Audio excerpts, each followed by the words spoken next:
Salutations. Qu'est-ce qui fait que les champions du monde de boxe s'abstenaient de sexe minimum 6 semaines avant le combat? David Haye, un champion du monde de boxe poids lourd, s'abstenait systématiquement 6 semaines avant un combat. Et sa justification, il compare ça à un effet de prédateur affamé. Trouve un lion qui n'a pas mangé depuis un certain temps et tu obtiens un chat dangereux. Également, comme l'écrivait Nietzsche, même s'il y a plein de choses à ne pas forcément prendre de lui, mais bon, ça c'est un autre sujet qui appartient à la philosophie. Comme le stipulait Nietzsche, la réabsorption du sperme est l'un des stimulants les plus puissants qui va attiser cette soif de vaincre. La rétention séminale fera de toi un homme preneur de risques avec une meilleure prise de décision. Mais concrètement, qu'est-ce qui fait que en rétention, on ressent ça? Qu'est-ce qui fait qu'en rétention, on va prendre plus de risques? Tout d'abord, il y a l'impact de la testostérone. Des niveaux de testostérone élevés, de testostérone endogène. Testostérone endogène, ça veut dire que c'est de la testostérone naturelle, qui n'est pas injectée. Donc, des niveaux de testostérone endogène sont corrélés avec une prise de risque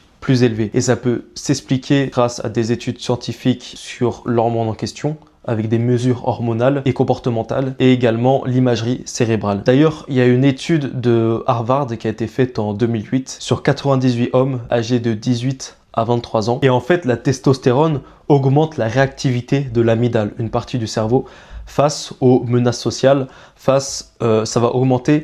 va favoriser une réponse par l'offensive plutôt qu'une réponse en étant comme ça un peu évitant. Je te mets le lien en description si tu veux rentrer en détail dans cette étude-là. Autre point qui fait que la prise de risque va être plus élevée, plus facile, même j'ai envie de dire en rétention, ça va être le renforcement de la volonté. Qu'est-ce que je veux dire par là? C'est que c'est dur de s'abstenir, c'est dur de pratiquer la rétention séminale, du moins au début. Et le fait d'arrêter et de se restructurer face à cette gratification immédiate, ça demande de la discipline et ça montre que tu es capable de gérer l'incertitude, que tu es capable de gérer les situations d'inconfort. Se déconditionner de la gratification immédiate va faire qu'on va prendre des risques plus calculés sur le long terme et surtout pour une récompense future. On passe de la gratification immédiate à la gratification différée. Et c'est ça qu'on recherche. Car crois-moi, c'est beaucoup mieux la gratification différée. Et en plus de ça, quand tu atteins un objectif, que tu as mis vraiment des efforts, que tu as mis du temps, le plaisir ressenti, le bonheur ressenti, on va continuer avec le point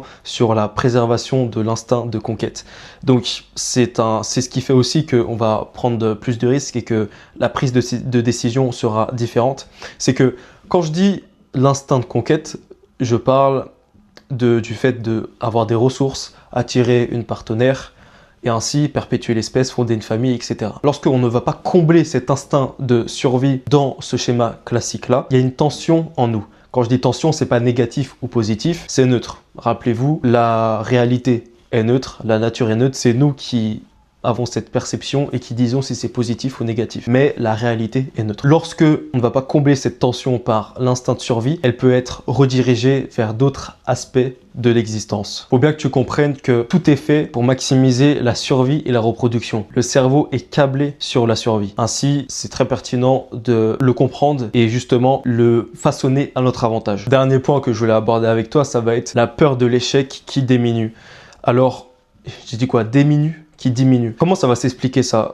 L'état de léthargie post-éjaculatoire. Quand tu sais, lorsque tu éjacules et t'es là, tu te sens comme une merde ou peu importe, ou t'es content, peu importe. Cet état, ça maintient souvent les hommes dans un sorte de brouillard mental. Sans cette brume, la vision s'éclaircit, la clarté mentale apparaît. Quand tu regardes dans les témoignages de la rétention séminale, quand je dis témoignages, tu peux aller sur ma chaîne, peut-être sur d'autres chaînes YouTube qui parlent de ça, sur Reddit, même sur Internet tout simplement. La clarté mentale, c'est quelque chose qui revient vraiment très très souvent. Il n'y a pas besoin de pratiquer la rétention pendant 3 ans pour le vivre. Même au bout de quelques semaines, tu vois directement la différence. Parce que justement, le cerveau n'est plus 100% câblé sur un fonctionnement, sur des habitudes, avec des pensées sexuelles, avec des désirs non réglés, avec de la gratification instantanée. Et toute cette restructuration amène effectivement à avoir plus de clarté mentale et des pensées plus aiguisées. Et si tu me crois pas, fais le test. Essaye d'être productif, d'être travailleur, d'être un bosseur, que ce soit dans ton activité salariale ou entrepreneuriale,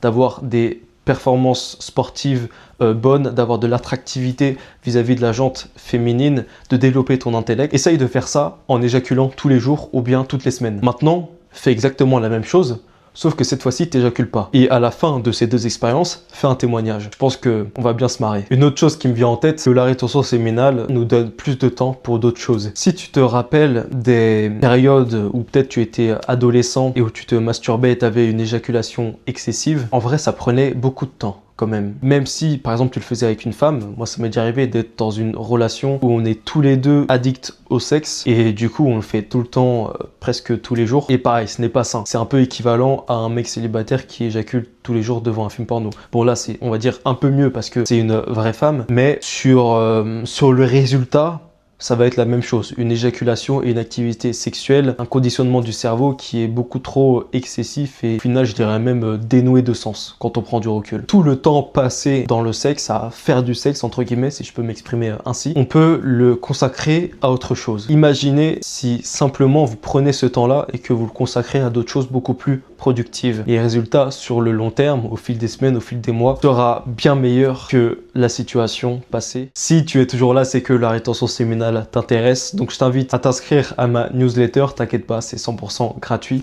Je te mets le lien en description. 3 fois par semaine, par mail, je te partage les secrets de la rétention séminale. Également des choses que je ne peux pas forcément dire sur YouTube. Fraternellement, Natis.